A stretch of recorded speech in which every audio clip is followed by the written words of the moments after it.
എല്ലാവർക്കും നമ്മുടെ പുതിയ വീഡിയോയിലേക്ക് സ്വാഗതം. ഇന്നത്തെ നമ്മുടെ റെസിപ്പിയെ 4 മണി ചായയുടെ ഒപ്പം കഴിക്കാൻ വേണ്ടിയിട്ട് വളരെ പെട്ടെന്ന് സിമ്പിളായിട്ട് ചെയ്തിട്ടെടുക്കാൻ പറ്റിയ ഒരു സ്നാക്സ് ആണ്. മുട്ടയുണ്ടെങ്കിൽ ഒരു 10-15 മിനിറ്റിനുള്ളിൽ തന്നെ നമുക്ക് റെഡിയാക്കിയിട്ട് എടുക്കാവുന്നതുള്ളൂ കേട്ടോ ഇത്. അപ്പോൾ എളുപ്പത്തിൽ വളരെ ടേസ്റ്റിൽ തയ്യാറാക്കിയിട്ട് എടുക്കാൻ പറ്റിയ ഒരു സ്നാക്സ് എങ്ങനെയാണ് തയ്യാറാക്കുന്നത് നമുക്കൊന്ന് കണ്ടു നോക്കാം. ഈ ഒരു വീഡിയോ കണ്ടുകൊണ്ടിരിക്കുന്ന സമയത്ത് നിങ്ങൾക്ക് ഇഷ്ടപ്പെടുവാണെങ്കിൽ മറക്കാതെ തന്നെ ഒരു ലൈക്ക് ബട്ടണും കൂടെ ഒന്ന് ക്ലിക്ക് ചെയ്യണേ. അപ്പോൾ ആദ്യം തന്നെ ഞാനിതിലേക്ക് ഒരു 4 കോഴിമുട്ട ഇവിടെ പുഴുങ്ങി എടുത്ത് വെച്ചിട്ടുണ്ട്. ഇതൊരു മീഡിയം വലിപ്പമുള്ള കോഴിമുട്ടയാണ് കേട്ടോ ഞാനിപ്പോൾ ഇതിലേക്ക് എടുത്തിരിക്കുന്നത്. അതുകൊണ്ട് തന്നെ നമുക്ക് ഈ ഒരു മുട്ട ഒരു 4 ആയിട്ട് ഇതുപോലെ കട്ട് ചെയ്തിട്ട് എടുക്കാം. നമ്മളിതുപോലെ മുട്ട പുഴുങ്ങി എടുക്കുന്ന സമയത്ത് ആ ഒരു വേവ് കറക്റ്റ് ആണെങ്കിൽ ഇതുപോലെ കട്ട് ചെയ്തിട്ട് എടുത്താലും ആ ഒരു മഞ്ഞക്കരു അതിൽ നിന്ന് അങ്ങനെ അടർന്നു പോകത്തില്ല. അപ്പോൾ ഒരു 4 മുട്ടയും ഇതുപോലെ 4 എണ്ണമായിട്ടൊന്ന് കട്ട് ചെയ്തെടുത്ത് വെച്ചിട്ടുണ്ട്. ഇനി നമുക്കിതിലേക്ക് വേണ്ടത് ഈ ഒരു പാത്രത്തിലേക്ക് ഞാനൊരു 4 ടേബിൾ സ്പൂൺ അളവിൽ മൈദ ഇട്ട് കൊടുക്കുകയാണ് കേട്ടോ. അതുപോലെ തന്നെ ഒരു 2 ടേബിൾ സ്പൂൺ അളവിൽ കോൺഫ്ലോറും കൂടി ഇട്ട് കൊടുത്തിട്ടുണ്ട്. ഈ ഒരു പൊടിയിലേക്ക് ആവശ്യത്തിനുള്ള ഉപ്പും ഒരു 1/4 ടീസ്പൂൺ അളവിൽ മഞ്ഞൾപ്പൊടിയും കൂടി ഇട്ട് കൊടുക്കാം. ഇതൊരു 1/2 ടീസ്പൂൺ അളവിൽ കാശ്മീരി മുളക് പൊടിയാണ് കേട്ടോ. അപ്പോൾ ഇതെല്ലാം കൂടി ചേർത്തിട്ട് നമുക്ക് നല്ല പോലെ തന്നെ ഒന്ന് മിക്സ് ചെയ്തിട്ട് എടുക്കാം. അതെല്ലാം നന്നായിട്ട് യോജിക്കുന്ന രീതിയിൽ നല്ല പോലെ തന്നെ നമ്മളൊന്ന് മിക്സ് ചെയ്തിട്ട് എടുക്കണം. അപ്പോൾ ഇതിവിടെ നന്നായിട്ട് തന്നെ ഞാനൊന്ന് മിക്സ് ചെയ്തെടുത്തിട്ടുണ്ട്. ഇത് നമുക്കൊന്ന് മാറ്റി വെക്കാം. ഇനി ഈ ഒരു പാത്രത്തിലേക്ക് നമുക്ക് ഒരു 2 കോഴിമുട്ട ഇതുപോലെ പൊട്ടിച്ച് ഒഴിച്ചു കൊടുക്കാം. ഇതൊരു മീഡിയം വലിപ്പമുള്ള കോഴിമുട്ടയാണ് കേട്ടോ എടുത്തിരിക്കുന്നത്. ഇതുപോലെ മുട്ടയൊന്ന് പൊട്ടിച്ചൂറ്റിയതിന് ശേഷം നല്ല പോലെ തന്നെ നമുക്കിതൊന്ന് ബീറ്റ് ചെയ്തിട്ട് എടുക്കാം കേട്ടോ. ഒരു ഫോർക്കോ സ്പൂണോ അല്ലെങ്കിൽ ഇതുപോലൊരു വിസ്കോ വെച്ചിട്ട് നന്നായിട്ട് തന്നെ ഇതുപോലെ അടിച്ചു കൊടുക്കുക. അപ്പോൾ മുട്ട ഇതുപോലെ നന്നായിട്ടൊന്ന് അടിച്ചെടുത്തതിന് ശേഷം ഇതിലേക്ക് ഞാൻ ഒരു 2 ടീസ്പൂൺ അളവിൽ ചില്ലി ഫ്ലേക്സ് നമ്മുടെ വറ്റൽമുളക് ചെറുതായിട്ടൊന്ന് പൊടിച്ചിട്ടെടുത്തത് അതൊരു 2 ടീസ്പൂൺ നമുക്കിതിലേക്ക് ചേർത്ത് കൊടുക്കാം. ഇനി ഇതിലേക്ക് ഒരു 3 ടേബിൾ സ്പൂൺ അളവിൽ മല്ലിയില ഇതുപോലെ ചെറിയതായിട്ട് പൊടിയായിട്ട് കട്ട് ചെയ്തിട്ടെടുത്താണ് അതും കൂടി ഇട്ട് കൊടുക്കാം. ഇത് 1 ടേബിൾ സ്പൂൺ അളവിൽ ഇഞ്ചി വെളുത്തുള്ളി പേസ്റ്റ് ആണ് കേട്ടോ. അപ്പോൾ 1 ടേബിൾ സ്പൂൺ അളവിൽ ഇഞ്ചി വെളുത്തുള്ളി പേസ്റ്റും കൂടി ഇട്ട് കൊടുത്തിട്ടുണ്ട്.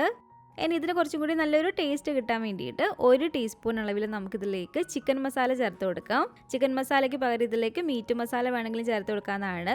ഗരം മസാലയാണ് ചേർത്ത് കൊടുക്കുന്നതെങ്കിൽ ഒരു 1/2 ടീസ്പൂൺ മാത്രം ചേർത്ത് കൊടുത്താൽ മതി കേട്ടോ. ഗരം മസാല ഒരുപാട് നമ്മൾ ചേർത്ത് കൊടുത്താൽ ആ ഒരു ഗരം മസാലയുടെ കുത്തൽ ഒരുപാടുണ്ടാവും. ഇതിലേക്ക് ആവശ്യത്തിനുള്ള ഉപ്പും കൂടി ഇട്ട് കൊടുത്തിട്ടുണ്ട്. ഇനി ഇതിലേക്ക് നിങ്ങൾക്ക് വേണമെങ്കിൽ മാത്രം ഒരു 1/4 ടീസ്പൂൺ കുരുമുളക് പൊടിയും കൂടെ വേണമെങ്കിൽ ചേർത്ത് കൊടുക്കാം കേട്ടോ. അപ്പോൾ ഇനി ഇതെല്ലാം കൂടി ചേർത്തിട്ട് നമുക്ക് നല്ല പോലെ തന്നെ ഒന്ന് മിക്സ് ചെയ്തിട്ട് എടുക്കാം. അപ്പോൾ നന്നായിട്ട് ഇത് ഞാനൊന്ന് മിക്സ് ചെയ്തെടുത്തിട്ടുണ്ട്. ഇത് നമുക്കൊന്ന് മാറ്റി വെക്കാം. ഇനി നമുക്കിതിലേക്ക് വേണ്ടത് ഇതുപോലെ കുറച്ച് ബ്രെഡ് ക്രംസ് ആണ്.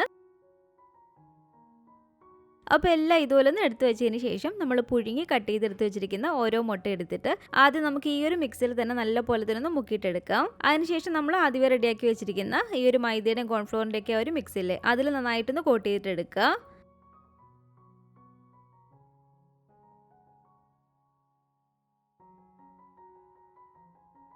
വീണ്ടും ഈ ഒരു മുട്ടയുടെ ഈ ഒരു മിക്സിൽ നന്നായിട്ടൊന്ന് മുക്കിയിട്ടെടുക്കണേ. നമ്മളിത് 2 തവണയായിട്ട് ഇതിലൊന്ന് കോട്ട് ചെയ്തിട്ട് എടുക്കുന്നുണ്ട്. നമ്മളിതുപോലെ ഒരു പൊടിയൊന്ന് കോട്ട് ചെയ്തതിന് ശേഷം വീണ്ടും ഒരു മുട്ടയിലേക്ക് ഇടുന്ന സമയത്ത് കൈ കൊണ്ട് തന്നെ നമ്മൾ ഇതുപോലെ ആക്കി കൊടുത്താൽ ഒരു കോട്ടിങ് അതിൽ നന്നായിട്ട് പിടിക്കത്തുള്ളൂ. അപ്പോൾ രണ്ടാമത് ഇതുപോലെ വീണ്ടും ഒരു മുട്ടയുടെ കോട്ടിങ് ഇതുപോലെ ആക്കിയതിന് ശേഷം നമുക്കൊരു ബ്രെഡ് ക്രംസിലേക്ക് ഇട്ട് കൊടുത്തിട്ട് നല്ല പോലെ തന്നെ എല്ലാ സൈഡിലും ബ്രെഡ് ക്രംസ് ആകുന്ന രീതിയിലൊന്ന് കോട്ട് ചെയ്തിട്ട് എടുക്കാം. അപ്പോൾ ഇത് കണ്ടില്ല ഇതുപോലെ ഒന്ന് റെഡിയാക്കിയതിന് ശേഷം നമുക്കിത് വേറൊരു പാത്രത്തിലേക്ക് മാറ്റി കൊടുക്കാം. അപ്പോൾ ഇതുപോലെ തന്നെ നമ്മൾ കട്ട് ചെയ്തെടുത്ത് വെച്ചിരിക്കുന്ന ഓരോ കോഴിമുട്ട എടുത്തിട്ട് ആദ്യം നമുക്ക് ഈ ഒരു മിക്സിലൊന്ന് മുക്കിയിട്ടെടുക്കാം. അതിനുശേഷം ആ ഒരു പൊടിയിൽ നിന്ന് നന്നായിട്ടൊന്ന് കോട്ട് ചെയ്ത് കൊടുക്കുക. വീണ്ടും ഒരു മുട്ടയിലേക്ക് ഇട്ട് കൊടുത്തിട്ട് നന്നായിട്ട് ഒരു മുട്ടയുടെ മിക്സ് ആക്കിയതിന് ശേഷം ബ്രെഡ് ക്രംസിലേക്ക് ഇട്ട് കൊടുത്തിട്ട് നന്നായിട്ട് ഒരു ബ്രെഡ് ക്രംസ് എല്ലാത്തിലും ഒന്ന് കവറാകുന്ന രീതിയിലൊന്ന് കോട്ട് ചെയ്തിട്ട് എടുത്താൽ മതി. അപ്പോൾ ഇത്ര ഉള്ള കേട്ടോ. ഇതുപോലെ തന്നെ എല്ലാ മുട്ടയും ഞാനൊന്ന് ചെയ്തെടുത്തിട്ടുണ്ട്. ഇതിന് നമുക്ക് എണ്ണയിലേക്ക് ഇട്ട് കൊടുത്തിട്ട് ഒന്ന് ഫ്രൈ ചെയ്തിട്ട് എടുത്താൽ മാത്രം മതി. എണ്ണയിലേക്ക് ഇട്ട് കൊടുക്കുന്ന സമയത്ത് എണ്ണയ്ക്ക് അത്യാവശ്യം ഒരു മീഡിയം ചൂടുണ്ടായിരിക്കണം. എന്നിട്ട് നമ്മൾ തീ ഒന്ന് കുറച്ച് വെച്ച് കൊടുത്തിട്ട് വേണം ഇത് ഫ്രൈ ചെയ്തിട്ട് എടുക്കാൻ വേണ്ടിയിട്ട്. ബ്രെഡ് ക്രംസ് ഒക്കെ ആയതുകൊണ്ട് തന്നെ തീ കൂട്ടിയിട്ടാൽ പെട്ടെന്ന് അതങ്ങ് കരിഞ്ഞു പോകും. അപ്പോൾ തീ ഒന്ന് കുറച്ച് വെച്ച് കൊടുത്തിട്ട് നല്ലൊരു ഗോൾഡൻ ബ്രൗൺ കളർ ആകുമ്പോഴത്തേക്ക് നമുക്കിത് എണ്ണയ്ക്കകത്ത് നിന്ന് എടുക്കാവുന്നതാണ്. അപ്പോൾ ഇതിവിടെ റെഡി ആയിട്ടുണ്ട് കേട്ടോ. നമുക്കിത് എണ്ണയ്ക്കകത്ത് നിന്ന് കോരി മാറ്റിയേക്കാം. ഇതുപോലെ തന്നെ നമുക്ക് ഓരോന്നും ഇട്ട് കൊടുത്തിട്ടൊന്ന് ഫ്രൈ ചെയ്തിട്ടെടുക്കാം കേട്ടോ.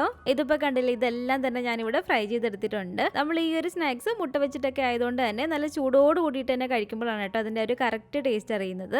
തണുത്താലും ടേസ്റ്റ് ഉണ്ട്, പക്ഷേ ആ ഒരു കറക്റ്റ് നല്ലൊരു ടേസ്റ്റ് കിട്ടുന്നത് നമ്മളൊരു ചൂടോട് കൂടിയിട്ട് തന്നെ കഴിക്കുമ്പോഴാണ്. അപ്പം നിങ്ങളിത് ഉണ്ടാക്കി നോക്കുകയാണെങ്കിൽ ആ ഒരു ചൂടോട് കൂടിയിട്ട് തന്നെ കഴിക്കാൻ വേണ്ടിയിട്ട് ശ്രദ്ധിക്കാം കേട്ടോ. അപ്പോഴാണ് നമുക്ക് ആ ഒരു കറക്റ്റ് ടേസ്റ്റ് കിട്ടുന്നത്. ഇതുപോലെ ഇതിൻ്റെ കൂടെ ഒരു ടൊമാറ്റോ കെച്ചപ്പും കൂടെ ഉണ്ടെങ്കിൽ കുറച്ചും കൂടി നല്ലൊരു ടേസ്റ്റാണ് കഴിക്കാൻ വേണ്ടിയിട്ട്. വളരെ എളുപ്പത്തിൽ നമുക്ക് നമുക്ക് മുട്ട വെച്ചിട്ട് ചെയ്തിട്ടെടുക്കാൻ പറ്റിയൊരു സ്നാക്സാണ്. സാധാരണ നമ്മൾ ഇതുപോലെ മുട്ട വെച്ചിട്ട് മുട്ട ബജിയൊക്കെയാണ് ഉണ്ടാക്കിയിട്ട് എടുക്കുന്നത്.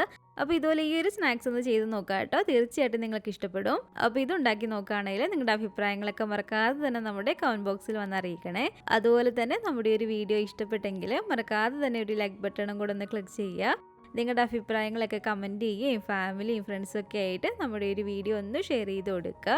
പുതിയതായിട്ട് നമ്മുടെ ഒരു ചാനൽ ആരെങ്കിലും കാണുന്നുണ്ടെങ്കിലും ഇതുവരെയായിട്ട് നമ്മുടെ ചാനൽ സബ്സ്ക്രൈബ് ചെയ്തിട്ടില്ലെങ്കിലും താഴെ കാണുന്ന റെഡ് സബ്സ്ക്രൈബ് ബട്ടണും കൂടെ ഒന്ന് പ്രസ് ചെയ്ത് സപ്പോർട്ട് ചെയ്യണേ. കൂട്ടത്തിൽ ആ കാണുന്ന ബെൽ ഐക്കണും കൂടെ ഒന്ന് ക്ലിക്ക് ചെയ്ത് അതിൽ ഓൾ എന്ന ഓപ്ഷൻ തന്നെ കൊടുക്കുകയാണെങ്കിൽ ഞാനിടുന്ന പുതിയ പുതിയ റെസിപ്പികളൊക്കെ നിങ്ങൾക്ക് അപ്പോൾ തന്നെ നോട്ടിഫിക്കേഷനായിട്ട് കിട്ടുന്നതായിരിക്കും. ഇൻഷാ അല്ലാഹ് വീണ്ടും നമുക്ക് ഇതുപോലെ നല്ലൊരു റെസിപ്പി ആയിട്ട് കാണാം.